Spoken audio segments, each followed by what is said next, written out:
Hey everybody, it's Romania Black, and it's time for season 3 of Attack on Titan. Oh my gosh, I'm so excited. I'll be honest with y'all. I'll be real honest. When I first started this series months ago, I was really excited to start the series, really nervous, but all everybody kept saying was, oh, season 1 and season 2 are great, but when you get to season 3, I've been waiting for this season for a long time. And season 1 was really, really good. Like a perfect setup of a story, the perfect setup of characters, of action, of world building. And then I'll be honest, I was not really hyped for season 2 at first. A lot of people said it was their favorite season, and I was like, okay, cool. And I try not to get hyped when people say like, oh, this is my favorite season or episode, because I want to try to go in with an open mind. But I wasn't really hyped for season 2 because it was so short. I was like, oh, what are they going to do in 12 episodes compared to 25? And then we get those 12 episodes and they're insanity, and there's twice as much content, character development, reveals, plot bombs, everything. And you're like, okay, Isayama, you're not playing. You got my attention. I'm on board. But I've been really excited for season 3. Really excited. And we're finally here. And so I want to say a couple things before we start. First, if you're just now joining me on this jaunt, if you've been waiting for me to get to season 3 before joining in, welcome. So I am going in blind to this series. I have no clue what's going to happen. I have shut myself off from the outside world in regards to Attack on Titan. I've muted every possible thread. I don't look it up on Tumblr or any other social media. The only thing I see with Attack on Titan, unless someone on Twitter sends me like a non-spoiler thing from season 1 and now season 2, is I see the episode on Funimation and I see it again on Crunchyroll, because I do like to go back to Crunchyroll. Their translations of the intermission cards are probably better than Funimation in my opinion. But that's the only interaction I get with this series. I haven't been able to read fan fiction or watch AMVs or see fan art or anything. I've been in my little crowded little hole with just Attack on Titan episode by episode, but that's okay. I really love going in blind. It's been an amazing experience, and y'all have been fantastic. I got through season 1 and season 2 without spoilers. I did it.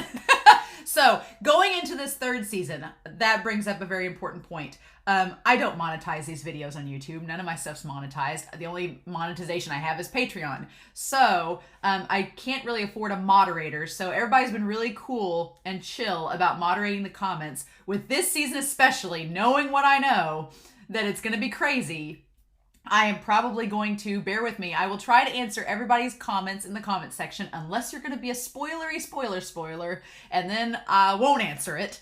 But I'll try to answer everybody's questions in the spoilers and comment on everybody's comment. But I may take a few days in the comment section before I start getting back to anybody. So if I don't respond to you quickly, that's because I'm taking a few days and letting everybody self-moderate the comments and keep spoilers at bay, and then I'll start going through. That's the plan anyway. As far as how the season is going to go, I may try to watch a little bit ahead because it's so spoiler heavy, and I know people have said that stuff goes down in season 3. I can see why. We just found out about Eren's coordinate ability. The Titans and humanity are separated again. It's going to be gearing up for another battle. You just know it. So I may record a little bit ahead. So if you comment something in the comment section, and I think it's really, really important to bring up before the reaction, I'll probably bring it up. It just may be episodes ahead. Or I've got a notebook and I'm going to save comments I think that are important for the recap, review, and RIP at the end of season 3 before we start season 4. So that's my plan anyway. But I'm not going to lie, season 2, I feel bad because in the recap and review, which just premiered last night, I already am regretting my episode rankings. I'm regretting them so much because I was like, Charge and Warrior are indisputable. And now I'm like, but I really like Scream. I really like the season finale. It's already bumped up past Children. I was like, it's already number 3. It may be number 2. I still really like Charge. Charge is such a good episode, but I really like Scream. And I am going to do something proactive this season. I have been giving Eren the shaft, I think, the last 2 seasons because of my theories, which I talked about in the recap. But I'm going to actively make a point to go in with an open mind about Eren in this season, because Isayama really threw a curveball to my theories in the season finale. Like, I had these theories about Eren becoming the antagonist of this series and that he's gonna become a third party and kind of split off from everybody and do his own thing. But then at the end of season 2, he has the coordinate power, and humanity's like, yes, sir, we will help you destroy the Titans. So now I'm like, I don't know. Maybe he is going to go the hero route like most shonen protagonists do. But I just feel like with Isayama's storytelling, he's going to do something that's against the grain somehow, right? Because this show is it ain't your mama's shonen. That's for sure. And so I don't know. I did want to bring up 2 comments before I start, and I usually try to keep the intros relatively short, but you all know from last season that didn't happen sometimes. I wanted to bring up the truck you all pointed out about, and this kind of relates to that Eren's power as the coordinate is actually terrifying. Because if you're his enemy, his power lets you control him. His power lets him control you. If you're a Titan, you really have no control. Eren will be able to tell you what to do, whether it's to destroy a fellow Titan, whether it's to destroy another human, whether it's to kill yourself. It's like, that's a pretty terrifying power. And it reminded me a lot, if you've ever watched the series Bungo Stray Dogs, it reminded me of the character Ace's ability in season 3. And I won't spoil what that ability is. If you've not seen Bungo Stray Dogs, it's a character in season 3, but the power is similar. And in that series, Ace is an antagonist and uses that power to make people do whatever he wants under the fear of, if you don't, I'm going to kill you. That is kind of what reminded me of this. So when the truck brought that up, I was like, yeah, it's really great for humanity right now that Eren's on their side, because that's power is exactly what they need. The question is Eren going to remain on their side? And he hates Reiner and Bertolt, so I can't imagine Eren switching sides at all to work with the Titans unless something drastic happens. I can't see that. So I'm going to be very curious. I want to see what Isayama does with this.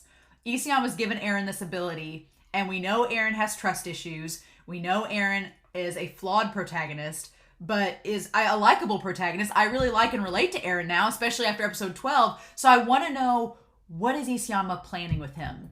What is he going to do with Eren? I'm really curious going into this this season. So I'm going to keep an open mind as much as I can. The other thing I'm going to note is Nathan Hardy. This is more of a joke thing, but we got that Beast Titan reveal at the end of the season that it's a dude inside the Beast Titan, a blonde dude with glasses that's ripped. And Nathan was like, when does he have time for ab workouts? But also, does he wear the glasses while in Titan form? And I thought about that. I was like, I assume not, because it looked like he was putting the glasses back on at the end. So I'm guessing he takes the glasses off. I'm like, where'd he put them? In his pants, I guess. But there is a question with that. Like, if you're nearsighted, will your Titan form be nearsighted? So that would kind of explain why the Beast Titan had to crouch down and look at Mike at the beginning of season 2. He had to crouch down, like look closely at him, and then had to get the ODM gear up close to look at it. If the Beast Titan is nearsighted, that would kind of explain that. So I don't know. I'm not sure what they're going to do with that, but it was more of a joke than anything. But yeah, I am really excited to get into season 3. It's finally here, and the episode is called Smoke Signal.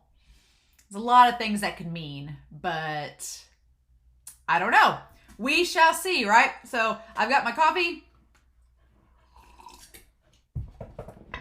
and I am set to go, y'all. All right, so let's do this, shall we? We are going to start season 3, episode 1, and we're going to start this episode here in 5, 4, 3, 2, 1, let's go.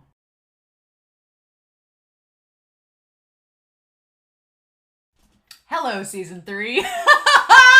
Oh my god! Oh, I'm on board. Okay, so this whole first episode is it's a callback to No Regrets and Distress. I did not think we'd be calling back to the season 1 OVAs like we are in this, because there's a lot of callback to things that happened in the season 1 OVAs and No Regrets and Distress. Some crazy things. But the whole, I feel like this show, it felt like a completely different show this episode, but yet it wasn't. It's the weirdest feeling, but I am 100% on board with it. I felt like season 1 was like the stereotypical action shonen, crazy kaiju monsters versus man versus monster sort of thing. And then season 2 was like a horror. It was like a slowly revealing horror and thriller. This feels like a damn Western. It feels like a Western sharpshooter mystery and intrigue kind of setup, and I am 100% for it. Holy crap. Also, going from season 1, the season finale, into season 2, we had plot threads set up in the season 1 finale that we instantly tied into season 2. Like, season 2 just cut straight in from season 1. And so you could kind of make some predictions of what was going to be answered and what was going to happen. I didn't expect any of this. This was all like 100% surprise. We didn't get to see the ED. I'm fine with that. Wait till the next episode. Oh, binging's gonna be hard to resist with this season. I can tell already. Okay, and I also feel like I'm gonna be pulling out that damn whiteboard at some point to map all this out. Because,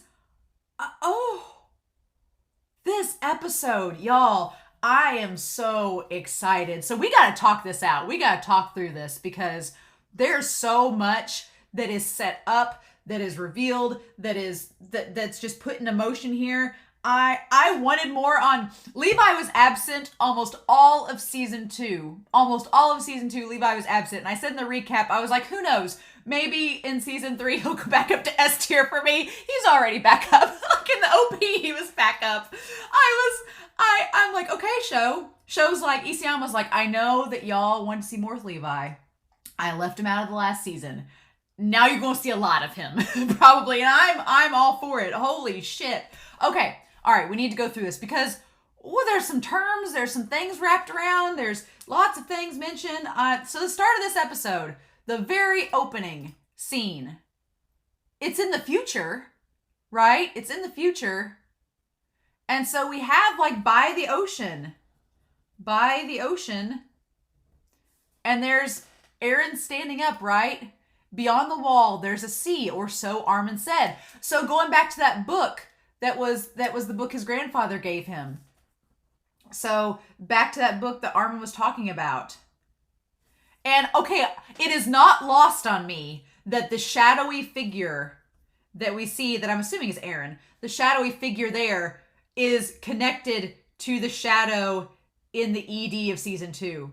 Like in season 2, right when the ED starts, there's a shadowy figure that's like cut up into different pieces. It's that same figure. It's Eren's shadow. And I know that a lot of you said that Isayama, when he came out with the ED for season 2, it was, a year or so before production of this season, and it was giving away stuff that hadn't even been revealed in the manga yet. And so, is that like a little Easter egg? Like, well, look, there's Eren's shadow.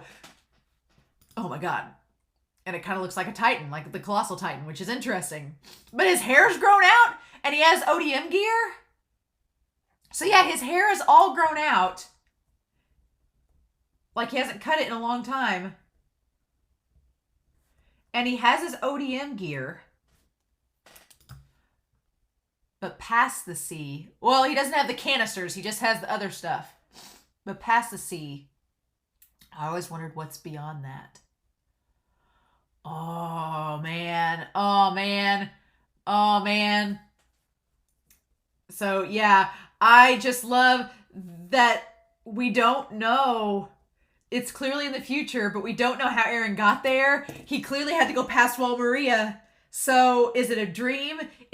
I don't think it's a dream, because why would Eren dream himself with longer hair? So something's happening. Something's happened. And he's older, so he's like the same age he is now. Oh my god, I'm so excited already. Okay, so we have the OP.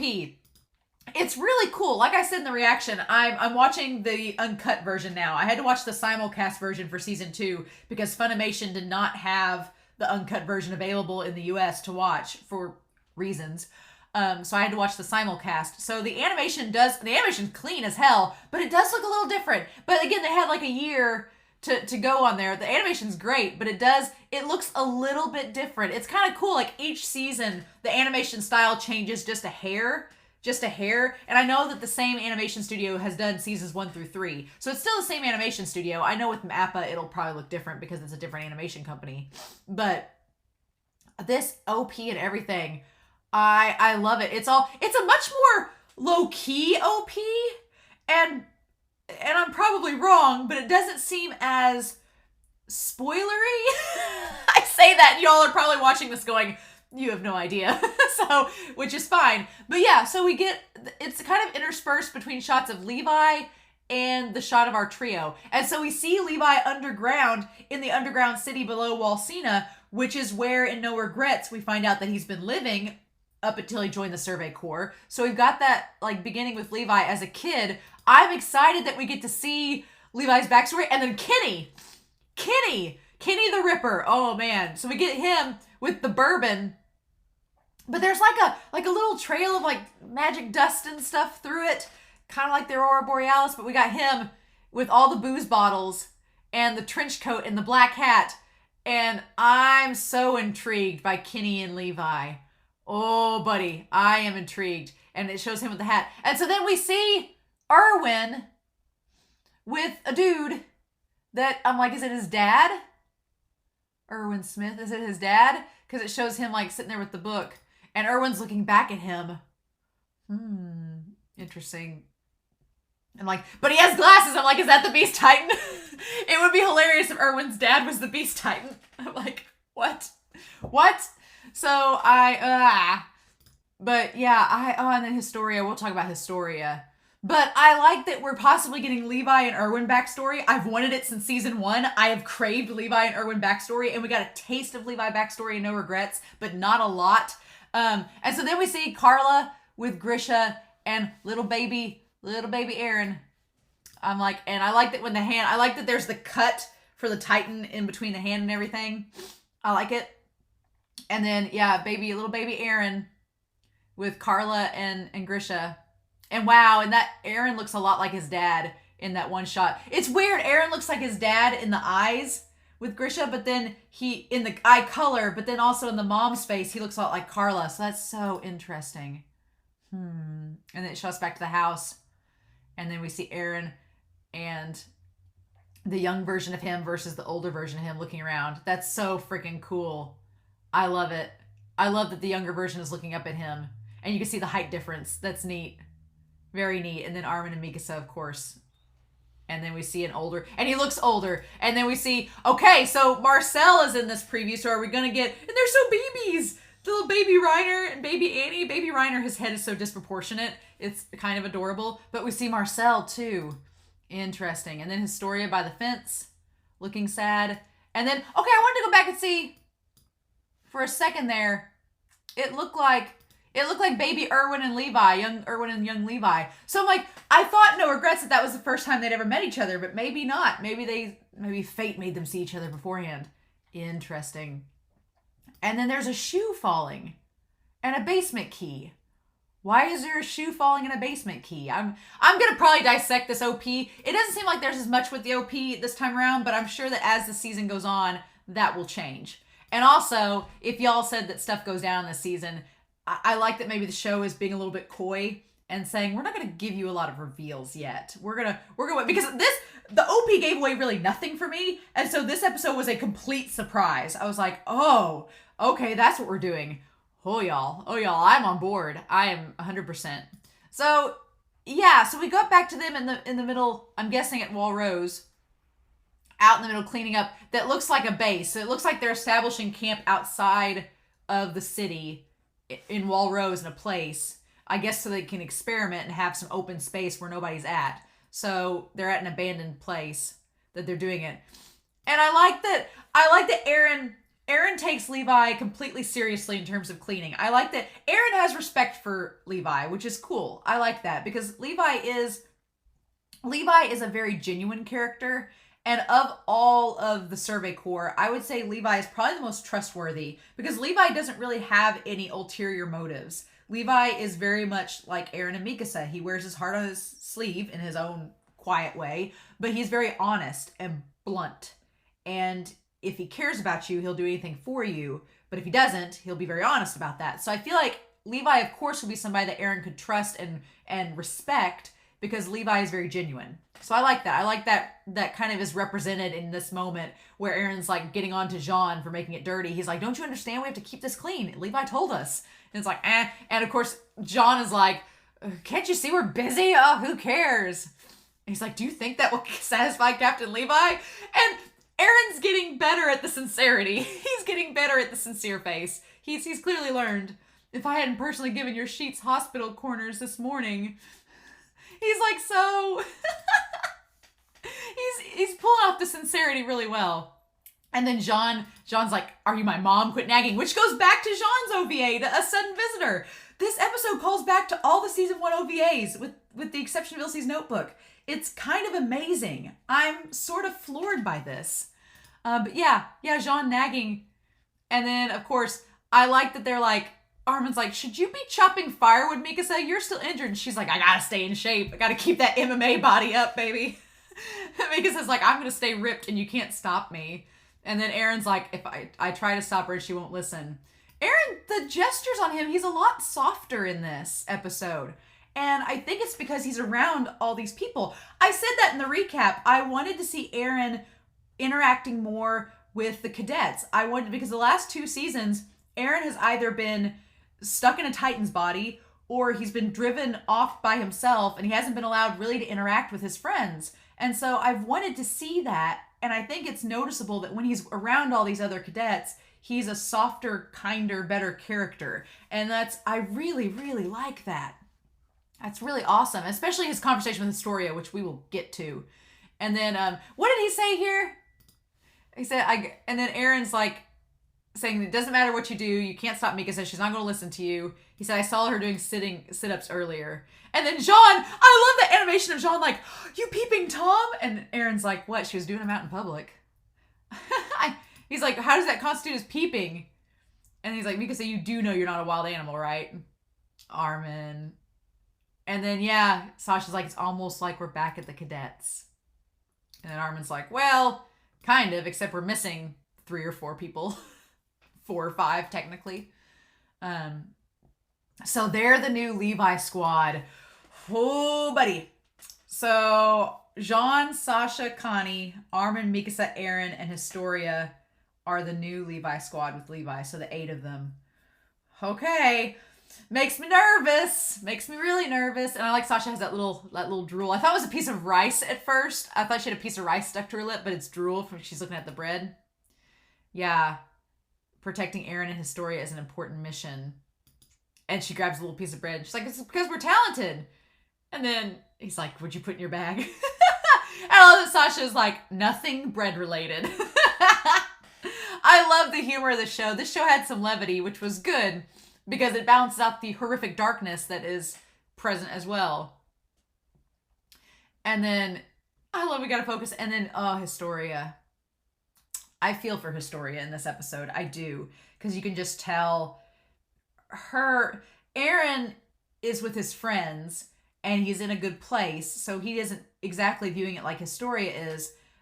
And Eren's in a different boat because it's really, they're just trying to use his power, but they're not really keeping him from something that he wants, technically. They're helping him get what he wants, right? With Historia, because Ymir's gone, it's like her other half is gone. She doesn't have her best friend and the person she loves the most anymore. And so there's that coupled with the fact that they're just keeping her hidden. So it's like they're kind of holding her hostage, like a bird in the bird cage. We're going back to season 2's ED, in the bird cage, Historia is kept locked up. But in the song, The Birdcage, the ED of season 2, the whole song was about as long as you're with someone, you're not alone. So it's kind of okay to be in the bird cage. So I feel like if Ymir was there, even if they were experimenting on Ymir like they are with Eren, Historia would be happier because even though she's being kept there, she'd have her friend. And here, she's by herself in a lot of ways. And so you can just tell she just feels kind of hollow about it. And then Levi shows up. I have to say, Levi looks really great in civilian clothes. And then I like Eren slowly wrenches back. He's like, Levi's back. I just love it. And Mikasa has the axe and is looking and Armin has the bread again. He's stolen the bread back from Sasha. And then Jean is still calling her potato girl. I love it. And then Levi slowly checks for dust underneath it. I love that Eren takes Levi so seriously because Levi has beat the crap out of Eren. Way back in season 1, episode 14. Levi did beat the crap out of him, so Eren has a right to fear him. But yeah, he's like, I'm quite sure I gave you enough time to clean this place. And Eren's like, oh my god. He's like, but we'll talk about that later. We'll discuss your lax cleaning job at another time. So yeah, Hanji wants to experiment. And holy crap, this experiment goes bad, really bad. Here's the thing, I'm very curious why at this point they're even going with this type of experiment. I know they want to plug, okay, here's the thing, they want to use Eren to plug the wall up with this power that they think he has. But again, like I talked about in the recap, we didn't see Eren or Reiner use the hardening ability, so we don't know. It's a hypothesis. Hanji's hypothesis is that Eren technically should be able to use the same ability that Annie did to seal up the wall, because all the Titans that are inside the wall clearly had that same ability. Or did they? Or did a Titan that was like Annie use their power to create the entire wall? That would be insane, but maybe that's what happened. Or a group of Titans that had the hardening power created the wall. We don't know. So I get Hanji's hypothesis, and it would make sense for Eren to have the same ability. So I guess the idea is that Eren coordinates all the Titans to guard Wall Maria and guard them while Eren plugs up Wall Maria. I have some questions with that theory. One, what happens if Eren turns into the Titan and can't plug up Wall Maria with the skin hardening ability? What if his skin hardening ability isn't present? Like it's just Annie that has that power. What happens then? That's a gamble. And two, if he's in Titan form, he still here shows some kind of like animalistic quality to him. If he's in Titan form, would he be able to coordinate the other Titans at the same time? Or does he need to be a human and use the Titan power then? That would be my fear, is that he turns into a Titan and then he can't use the coordinating power. He can't coordinate the other Titans while he's a Titan himself. That would be a caveat that would make sense with this power, that you can only use it when you're in human form. You can't use it as a Titan, because that would be, if you could, that would be like OP.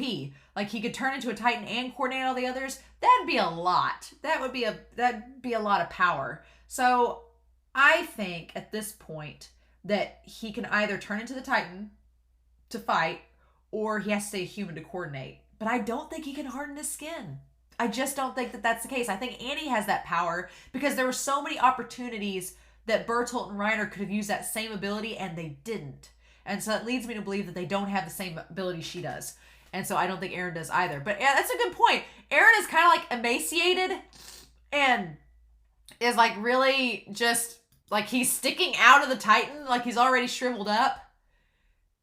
It's almost like you can't really force him to become a Titan. It has to be like a life or death scenario. You can't just force it like the Nightmare Fuel Titan. Yeah, he's not quite the same. He doesn't have the body muscle. He's not even 10 meters. And his ass is hanging out. Oh, Levi, I love it. Moblet, my dude. You rose up a rank in this episode too. I freaking loved Moblet when he got with those military guys, but we'll get to that. The gloomy brat. I love that Levi calls Mikasa the gloomy brat acting on her own. It's like, Levi, you and Mikasa have a lot in common, so, you know. Time to think of a punishment.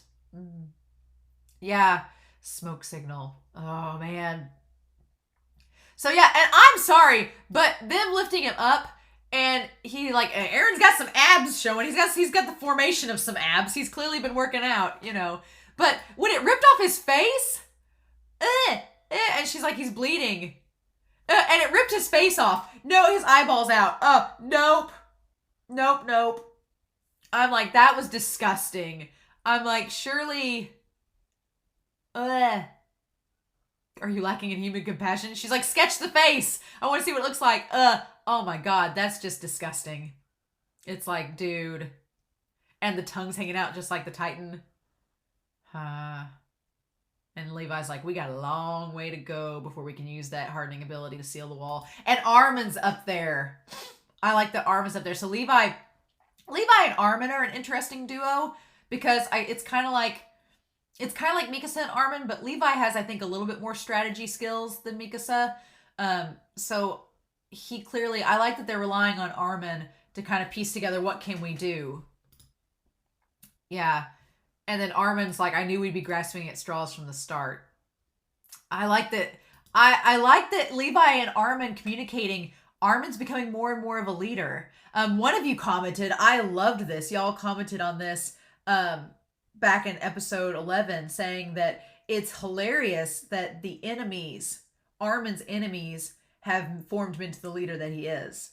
That's the crazy part. Like, Bertolt and Annie formed Armin into the leader that he is, which is kind of crazy. But yeah, I like that Armin is being put in this leadership position and that Levi respects his opinion. I like that a lot. But Levi's like, it's important because rather than us tugging around all these supplies, we just need Eren to be able to do what he needs to do. It all depends on him. But it's like, is that even gonna work? Yep. And so like disperse. And it's this guy and Jean. Make sure there's no witnesses because they don't want people to see what's going on. And then Levi telling her to ride in the same wagon as Eren. We're headed to Trost. And Levi's not being mean to her. It sounds in the moment like he's being cold, but he's not being mean. But Levi also isn't privy to everything that's gone on with Historia in the last season, so he doesn't quite understand. As far as Levi knows, this is her personality all the time. She could be just like Annie. Levi doesn't understand that something's wrong and that Historia's not being herself, or at least she's not being how she's been acting around the others in season 2. She's definitely more downtrodden in this. And Levi wouldn't know that because he's not familiar with Historia's personality. But we got... And he kind of looks at her. And so he kind of goes back. Pastor Nick being dead. First tragedy of the season. I wondered. I was like, is somebody going to die in the first episode? We had 3 people die. I don't know 2 of their names, though. So you'll have to comment down below. The girl with the asymmetrical red hair and the guy... and the guy with the glasses that were in Hanji's group, you're going to have to tell me their names so I can write them down in the RIP log if they have names. If they don't have names. The asymmetrical haired girl seemed way too distinct to not have a character name. And so did the guy with glasses. So if y'all know their names, let me know and I will jot them down. But yeah, 3 deaths right off the bat. It's like season 2, we making up for it. I can't believe Pastor Nick is dead. Oh my God. So yeah, we get that with Pastor Nick. And then the body's disintegrating, but we cut back, smoke signal. Oh man, that's what it is. It's Kenny and this other person looking over the edge with the binoculars. Smoke signal is the smoke from the Titan corpse, giving them the signal that something's up. Oh man, or at least that's one of the representations of it. I don't know how I'm gonna feel about Kenny's character, but I'm interested. You color me intrigued. He feels like a threat.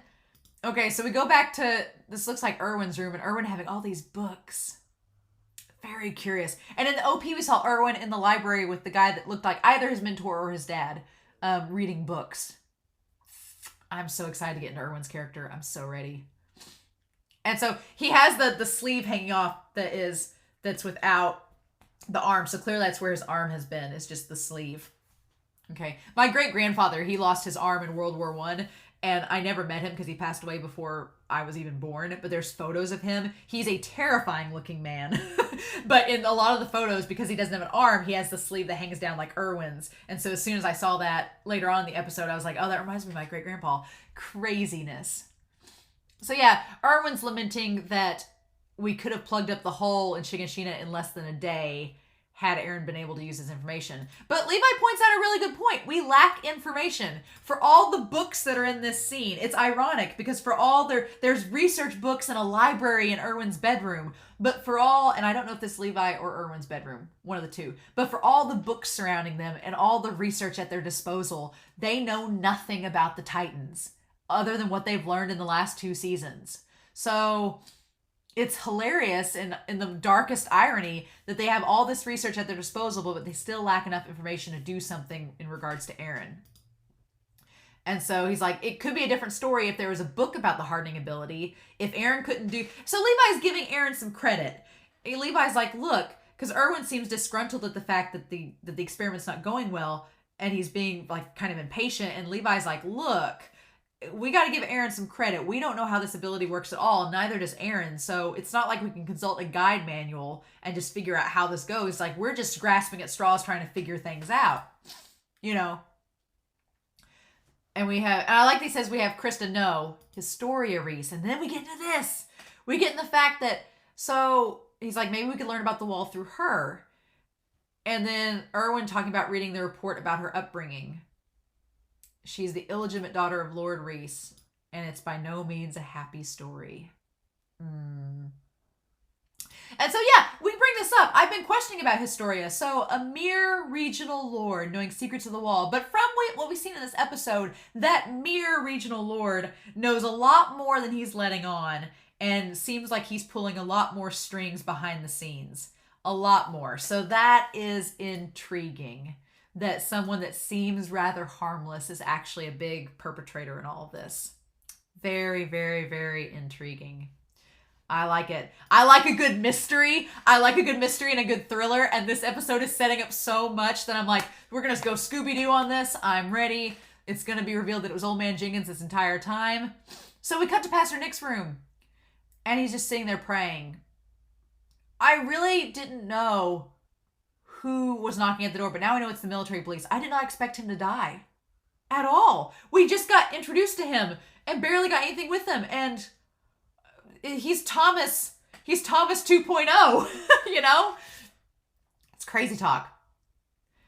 And so then, yeah, and Eren's like, I slept a whole day. So a whole day has passed. He slept a whole day. He's like, I'm fine now. He's like, my face grew back. We're all good. I do get sad for Eren because he says it's my fault that the strategy for retaking Wall Maria got shelved. It's like, I wish he could have heard Levi because I'm like, Eren, you shouldn't feel so bad for yourself because you don't know what you're doing. Nobody knows how this power works, if you can even use this power. It's like, Levi brings up a good point. It's like, it's hard to expect things to go. And Mikasa kind of says the same thing. She's like, it's not your fault. It's like, don't worry about it.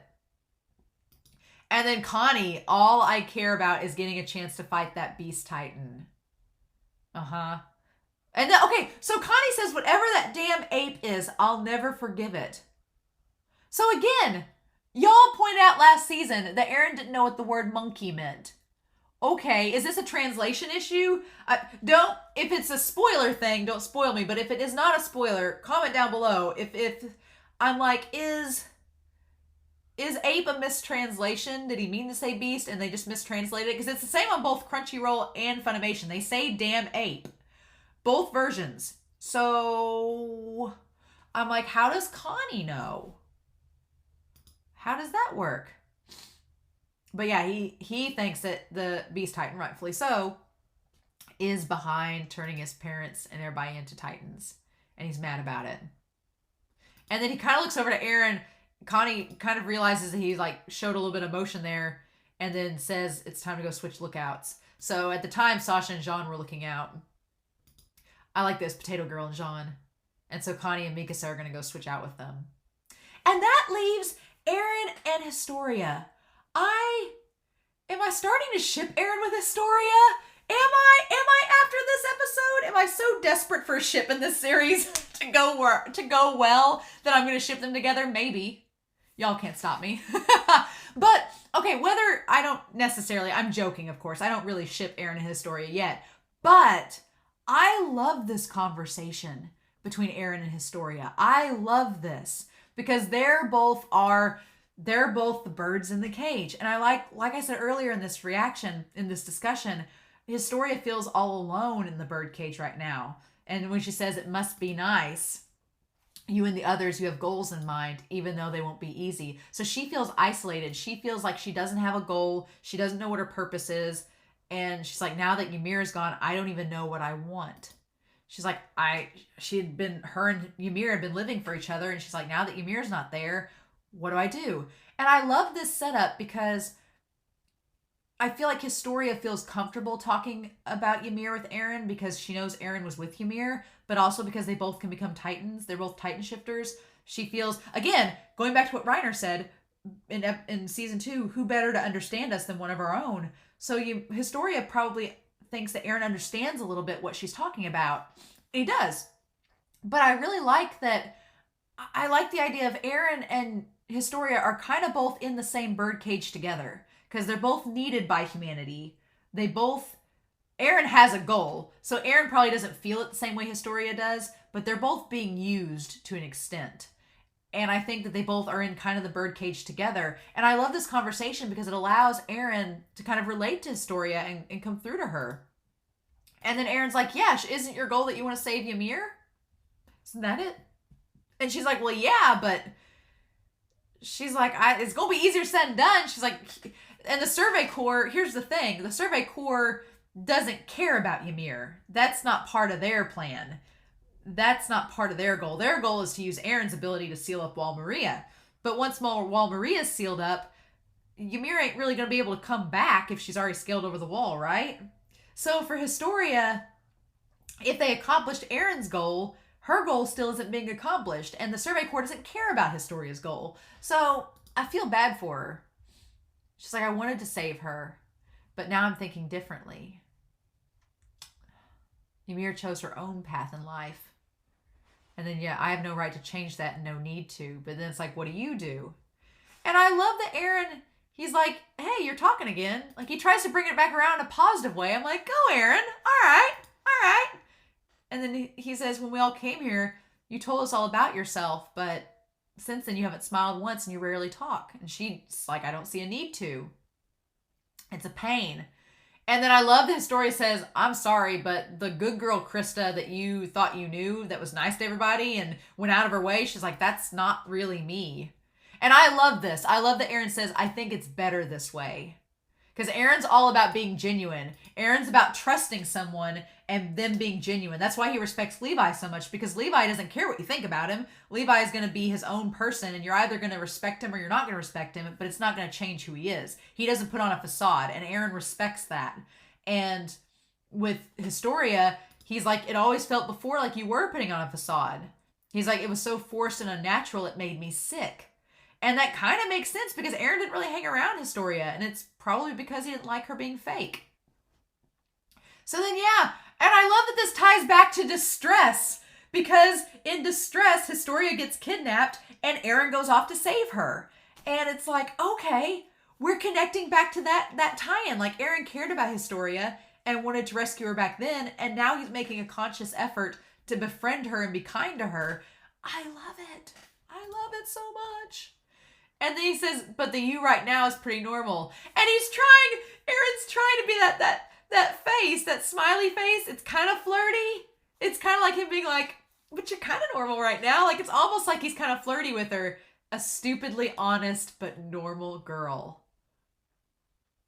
I kind of ship it, but you'll have plenty of time to think about Ymir in a lot of ways. And so then, and that time of thinking about Ymir reminds Eren about the conversation between Bertolt and Ymir. And he writes it down on the piece of paper and gives it to Hanji of them talking. He remembers it. Yeah. So, I don't know. Is Ymir and Historia an OTP? Absolutely. I'm still all aboard the Ymir Historia OTP. But I am on board the Eren Historia besties train. I'm like, if Eren and Historia are going to be best friends, I'm all about it. We're going to talk about that because Eren and Historia, there's so many connections between them that are made not only in this moment of them talking together and being in the birdcage together, but with Lord Rhys and the King. And we're going to talk about that. So we're setting up Eren and Historia having a connection. And probably in more ways than they realize, right? So having this connection, and I'm on board the Eren and Historia besties train. On board with it. Hope that they want to become best friends. And Historia needs somebody because she doesn't have Ymir. So I think if Historia is going to stay sane and healthy, she needs someone. And I think Eren could be that person for her. So yeah. But yeah, Levi and Hanji gets them all together and tells them that Pastor Nick is dead. And Levi doesn't look surprised, and she says he was murdered in the barracks at Trost. And so, yeah, and just looks like he was bludgeoned to death and his fingernails were taken out.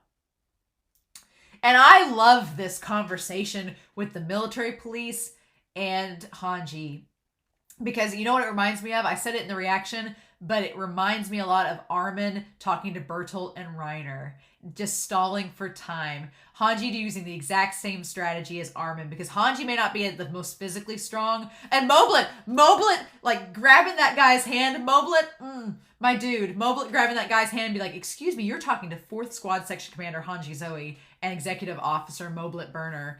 And the guy's like, I don't care who you are. You guys are Survey Corps. You're trash. And it's like, this guy, DeJale, or whatever his name is. We'll see it in a minute. DeJay or whatever it is. He's Dijon Mustard over here is not cool. Not having this guy at all. But I love that Hanji, in this moment, I love that Hanji was like in her PJs and she threw on the Survey Corps coat over the top of it. Girl's not playing around. But then, yeah, Hanji is smart. And she's like, First Interior Squad, why are you here? What's the capital's military police doing all the way down in Trost? Isn't that funny? Why would you be here? And then, of course, the guy tries to play it off, but she's like, huh.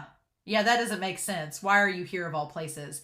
And so I love that she grabs his hand and she's feeling it and seeing that it's all rubbed raw, like he's been punching the guy to death. And the other guy isn't looking at them. So, yeah, it's clear that these guys killed him. And I love that Hanji's methods is the exact same as what Armin did with Bertolt and Reiner. I love the connection. It's wonderful. It's great. Okay. I absolutely love it.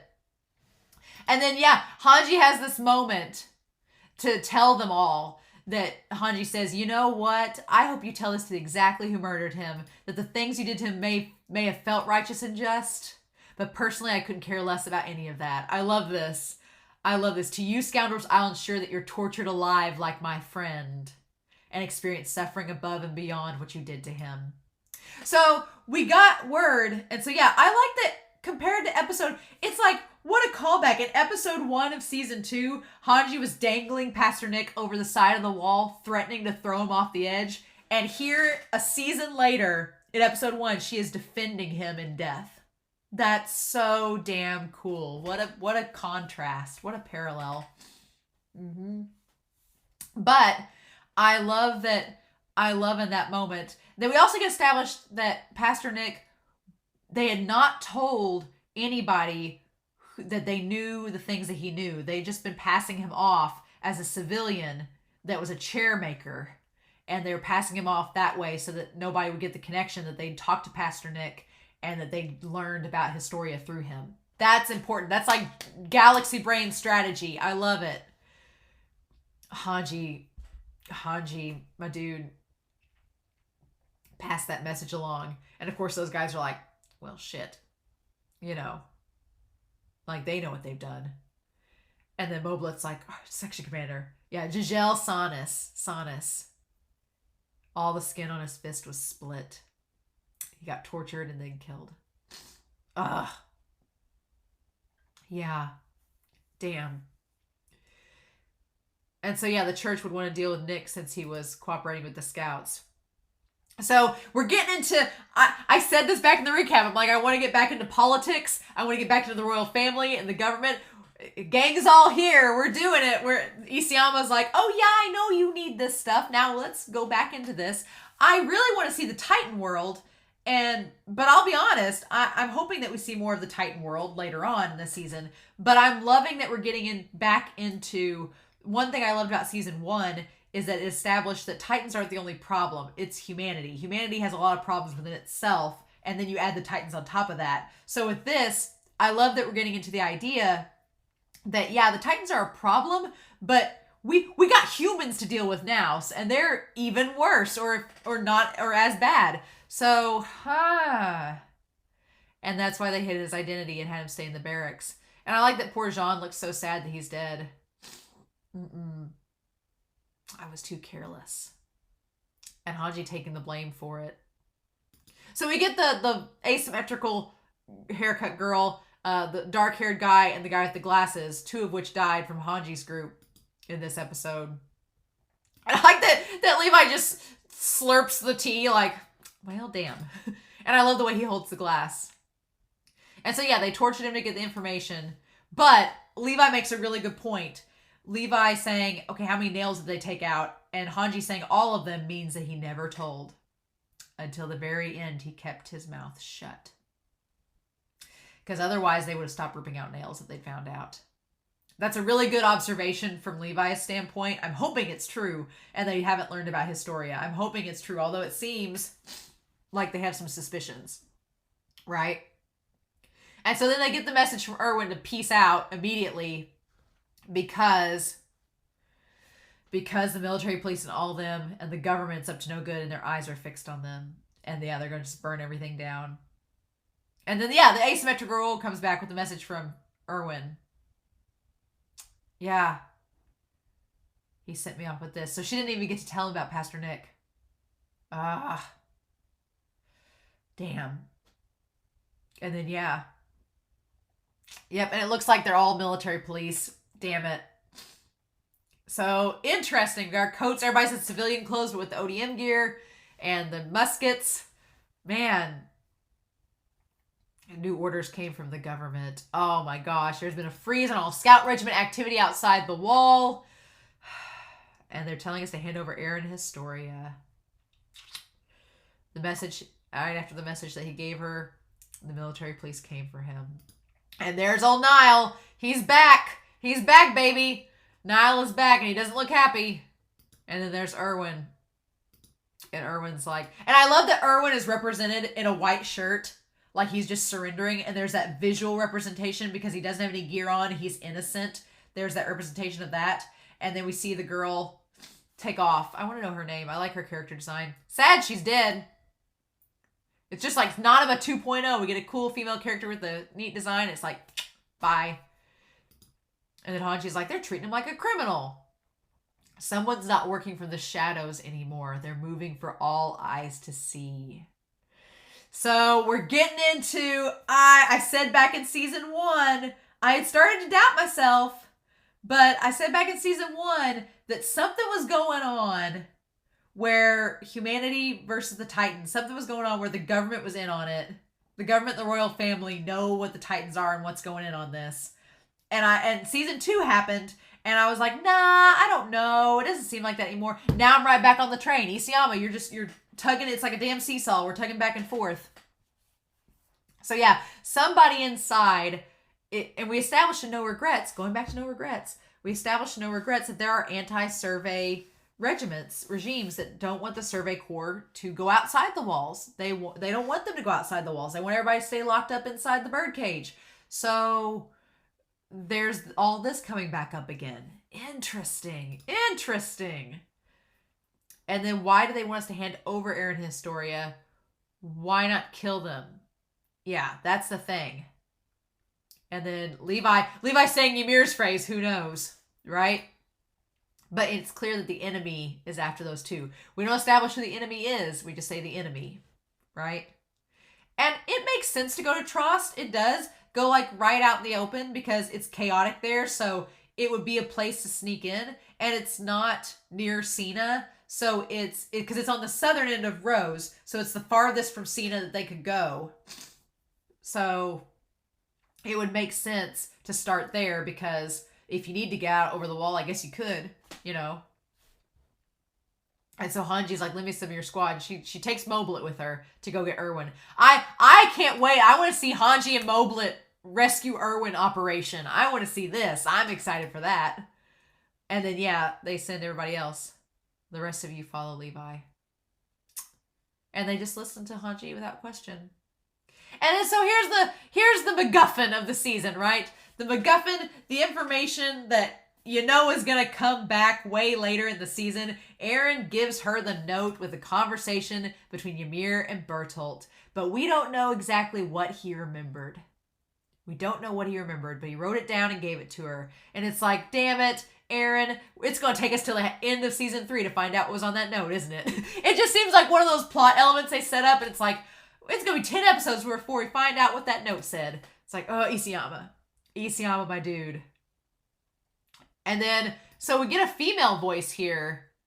It's because the little runt's actually disciplined. So Kenny talking about Levi. And there's a blonde woman involved. What the hell? And yeah, he has the gun. An old one. Oh my God. So someone that Levi grew up with that's working against... Oh, okay. Yeah, we're going to talk about this. So, again, I'm watching this through Crunchyroll because I want to see the intermission cards in full. Information available for public disclosure. It says the public disclosure.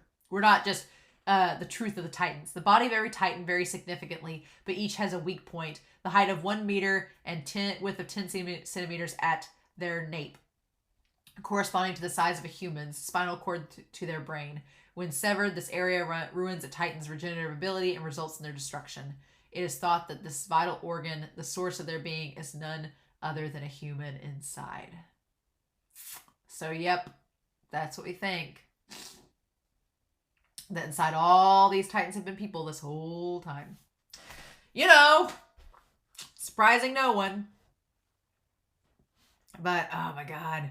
So, this felt like, when they were going through Trost, God, this felt like, poor Trost. Poor Trost can't catch a break, right? It felt like part 2 of, it felt like the Battle of Trost, only it's like the Battle of Trost meets Smile and Mercy from season 1. It felt like episodes 23 and 24 of season 1, only in Trost and updated. It felt, I had that feel of them infiltrating. It was very, very intriguing. And so they tell them to split apart.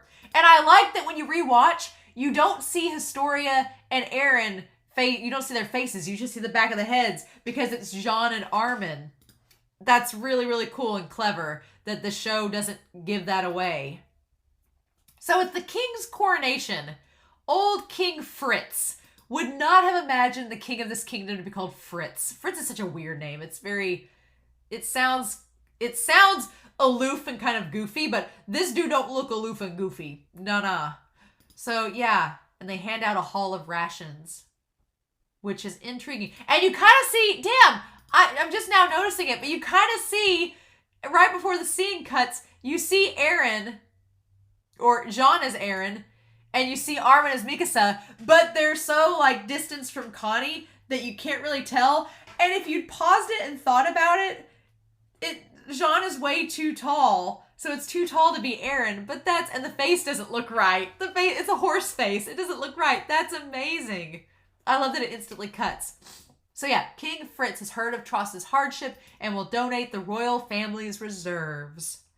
And so we have this representation of the tree. There's like an orange patch, a line, and the tree over a patch of green, which is, we've not seen that banner so far. So I'm guessing that is the royal family.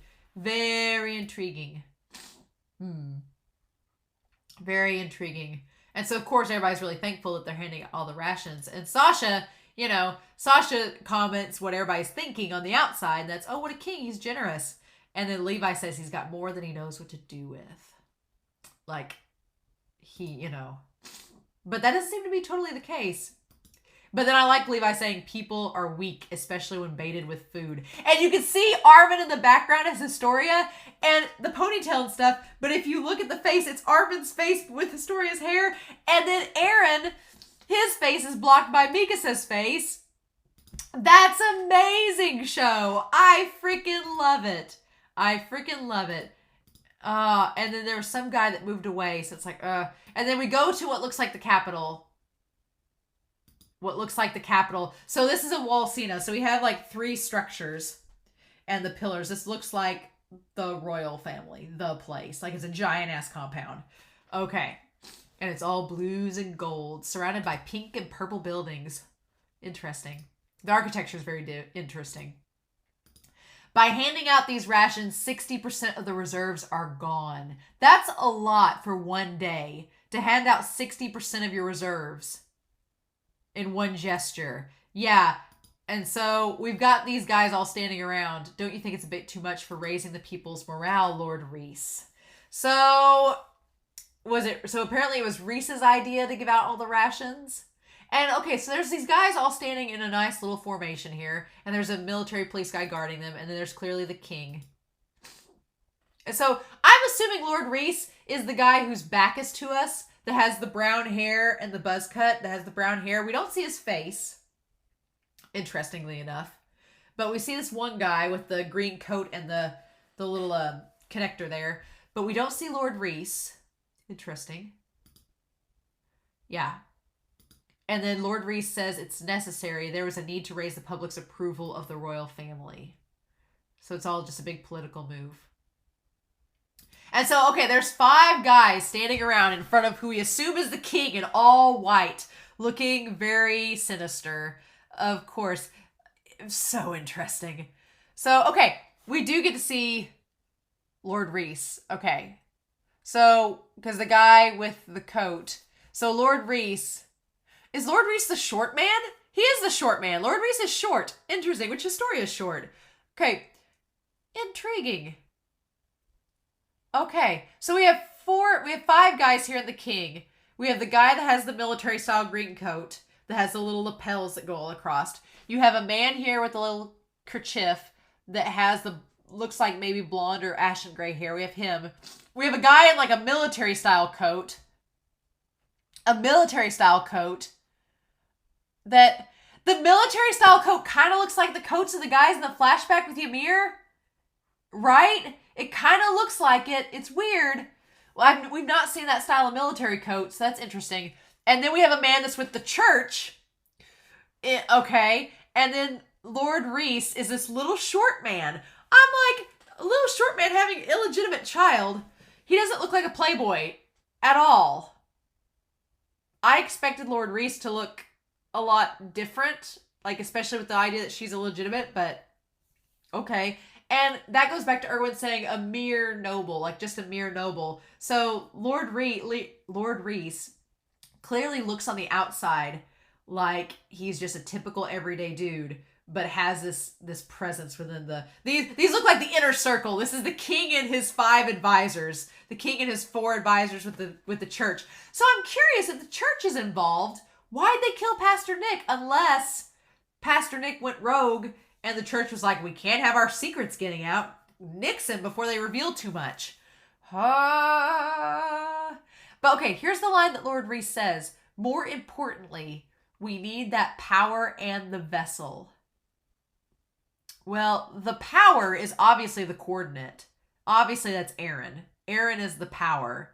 So that makes Historia the vessel. The vessel for what? There is no Dana, only Zul. What is happening? I'm curious. My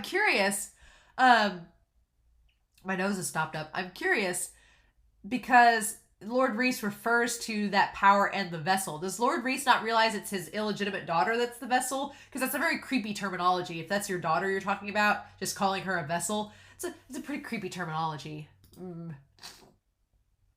Yeah. And we must hurry. And then the one guy that looks over, it looks like he has a mustache and a bowl cut. He says, the military police failed again. And then, okay. So again, the damn bolo ties. The guy with the bowl cut and the mustache, he has a purple bolo. Guys with bolos in this series, you can't underestimate them. Erwin's got a bolo and Pixis has a bolo. This guy's got a bolo too. Get on high alert.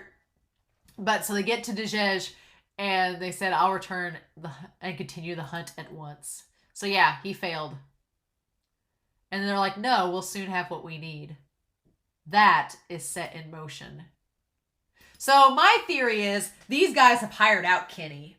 They've hired out Kenny and his little ragtag group of mercenaries, kind of like what the Lord or the Viscount did in No Regrets. They tried to hire, just like how the Viscount or the Lord, whatever his name was, just how they hired out Levi and Isabel and Farland back in No Regrets to go after the Survey Corps, just like how they were hired out. I'm assuming that Kenny and his little ragtag mercenary group, they've been hired out by the royal family too to go get Eren and Historia. And then they all turn towards the king. And this dude, he's so creepy. He has these big eyes. These big, giant, like, soulless hazel eyes. And the white shirt and the gray hair. He looks creepy. Like, his eyes are, like, disproportionate. They look huge and they just look creepy. He just looks creepy. I don't know. I get bad vibes from old Fritz here. Fritz looks disturbingly creepy. So, yeah. And then, yeah, Levi, using his sonar hearing, he hears just in time as Historia and Eren get taken by the bandits. And I love how Levi figures all of this out. Levi's like, okay, wait. The military police, they're too arrogant. They got too much finesse. They would not hire a band of amateurs to go and kidnap Eren and Historia. That doesn't make sense. So who's behind this? And I love that in the midst of all this chaos, all Eren can think about is like, he doesn't look like me. The horse face again. Again, smile. It's Smile 2.0. And then... oh, I feel so bad for Armin, though, because it cuts from Eren's face to Jean, and to Jean's, Jean kind of looks like Eren, just not very much. Just a smidgen, especially with the wig. The wig helps. But I feel so bad for Armin, and poor Jean has to sit there and stare. Ugh. Because Jean, our king, let it be known, he is respectful for women. He is respectful towards women, our king. And him having to sit there and poor Armin getting groped by this asshole is just disgusting. Ugh. And Armin's like, oh my god. He's like, they're about to figure out that I'm a guy. This is not good.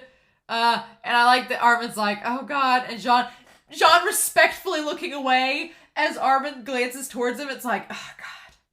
Because yeah, Mikasa's right. In a few seconds, they're going to realize that Armin's not a girl. And then Jean's like, this is why I didn't want to go through this shit a second time. Scroobing his body double. Our king, everybody. King Jean, our king. And then, yeah, I like that Mikasa's saying, I feel bad for Armin, because, again, Mikasa, going back to episode 6 in season 1, her feeling bad for him, because that's basically what they tried to do with her mom when they tried to kidnap her and her mom, was they were going to, like, sexually assault her, and did. And so it's like, yep. And then I like that Mikasa changes the subject. She's like, how's your leg? And Levi's like, well, I can move well enough. It's not bad.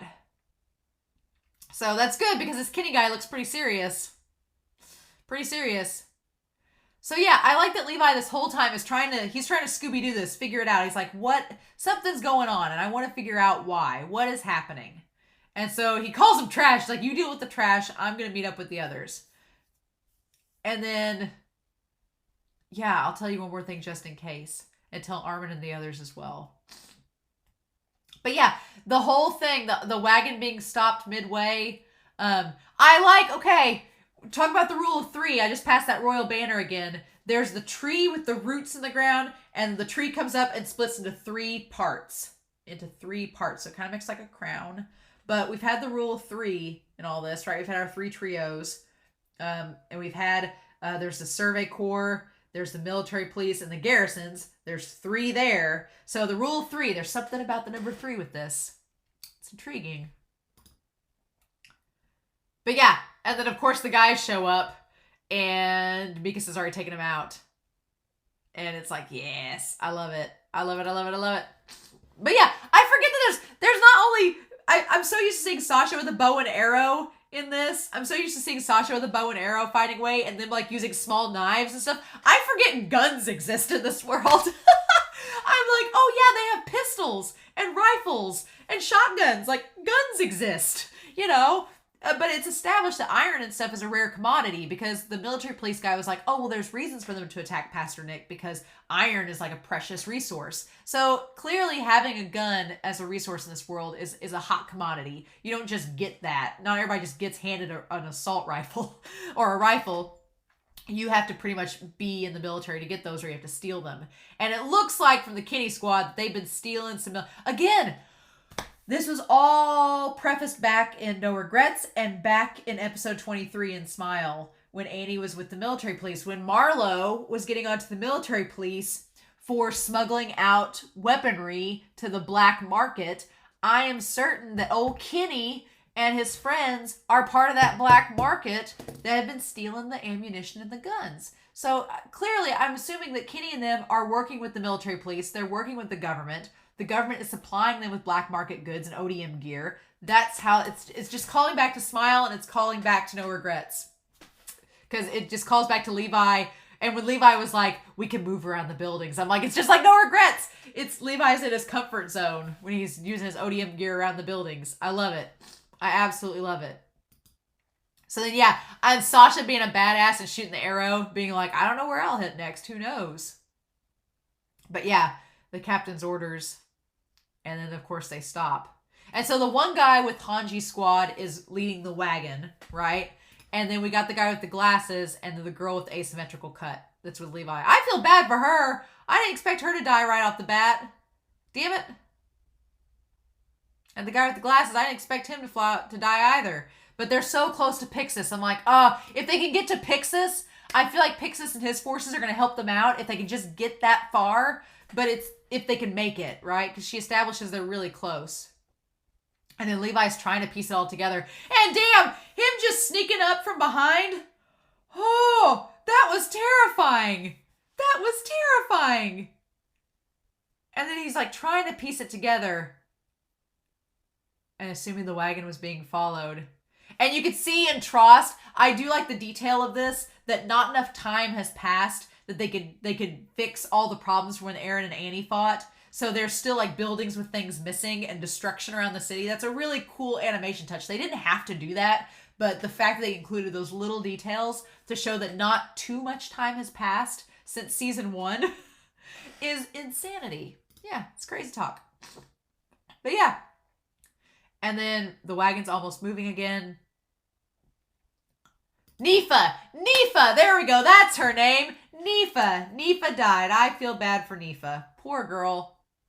Nifa, Glasses Dude, and Pastor Nick. I'm glad. I'm like, surely they'll give her a name. Nifa. R.I.P. Nifa. Kenny the Ripper. And yeah, the mass murder in the Capitol. Like, what a Jack the Ripper comparison. Yeah, in the Capitol. So the one that slit the throats of over 100 military police. It would not be an urban legend. And also, Levi, where they grew up at in the underground city, was under Walsena, was under the Capitol. So it would make sense that he would know about all that. Oh, I'm so ready to get into the backstory of Levi. I'm so ready. He's real and the stories are true. I lived with him for a while when I was a kid. Yeah, oh my god. Just setting up that Levi's been a boss in the making, and this guy's been part of it. And he wouldn't care about using amateurs. He just wants to get the job done. If the group was trailing their target, it'd be from the rear angles. Yep. And then there he is. A place high up with a view. Damn! And he's got like the canisters attached to his legs. The canisters are attached to his legs like ammunition. And so it's like a shell. And then he just shoots it and it blows up. Oh, and she just got smoked in the face. Yep. Yep. She did. And then, yeah, Levi jumped behind. Yep, she did. Ah. And then, yeah, this guy took him out, like, right through the face. Oh. Damn. Oh, and that shot of his glasses and everything. And then, of course, this guy, like, when Levi gets scared, that's a problem. If somebody scares Levi, that's an issue. And this dude, so he has, like, the ODM gear strapped to his back instead of on his side. Like, it's been amped up. Like, he has the ODM gear on his back like a damn rocket booster. And he has, like, the gas and stuff hooked up to make him, like, oh, and the stuff's attached to their shoulders. It's like souped up ODM gear. What the hell? What is this? And then his guns, he drops the thing. Oh my gosh. Have you grown yet? Oh my god. And of course, his legs would be weighed down because he has all the canisters. And then just reloads. Oh my god. What? And then, yeah, they're flying through the air. They're flying through the air with it on their backs instead of on their sides. Like they've been hardwiring and retooling this. Like, what the heck? What the heck? Which it seems more like, I'm not sure the physics of it, but it seems more like that would be more ideal. I don't know if that would be as ideal for fighting Titans or not. Or if it's just ideal for moving around the city and getting rid of people. But for Titans, it seems like the canisters on your legs would weigh you down. I don't know. And so then we go back through, and there's two dudes. There's this blonde chick that looks like she has military gear on. This blonde girl. And then another girl. This blonde girl. Interesting. So it looks like there's 5 of them. Oh, wait, no, there's a lot more. There's a lot more. There's like 1, 2, 3, 4, 5, 6, 7, 8, 9, 10, 11, 12. There's a whole bunch of them. Shit. Crap. Oh my god. Looks like you haven't changed at all. And he looks older. Yeah. And then he says, Kenny, oh man. Oh, ooh, okay. Okay. Okay. Alrighty. Fair enough. funny. So lots of questions. Royal family revealed, or at least King Fritz. The fact that he's got his 5 advisors or 4 advisors in the church. The fact that there's a power in a vessel. Historia's a vessel for some reason. Whatever that amounts to. This Kenny the Ripper guy that's gonna be a problem. It's like, we just gotta get to the damn basement. We can't do that yet because we've got... I'm gonna be really curious. It seems like I don't know what we're gonna do. I feel like we're gonna... I feel like we're gonna get backstory with Levi and this Kenny guy because the OP kind of hints at it. But we're setting up all these different factions going on. So we have Levi versus Kenny in one corner. We have Erwin with Hanji and Moblet on the way to save him. We have Mikasa, Armin, and Jean, and Sasha and Connie on the way to save Eren and Historia. Right? Or at least them all meeting up. And then we have whatever else is happening between Reiner, Bertolt, and Ymir. Whatever's happening up there. And then you got the royal family. So we got like 5 different chains of things going on at once. Yeah, that whiteboard's probably gonna come in handy this season. It's probably gonna come in handy. I might use it. Holy cow. I don't know. I really liked Beast Titan. I really liked the season opener, and I really liked To You 2,000 Years in the Future. But I really like this one too. And they're all for different reasons. It's like episode 1 of season 1 was so epic and like the perfect episode to hook you into the series to try to find out more.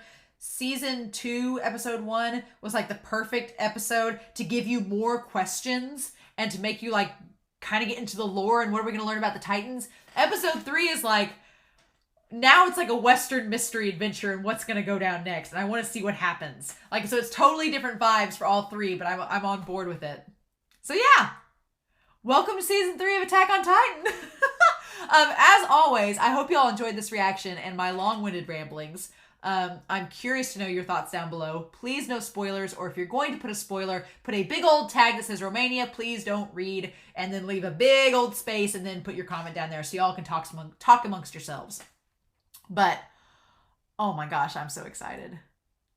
I'm ready. So, we'll see what happens, won't we? But in the meantime, I hope y'all have a wonderful week. Please stay safe, take care, and yeah, I'll be back very soon with episode 2 of season 3 of Attack on Titan. Bye.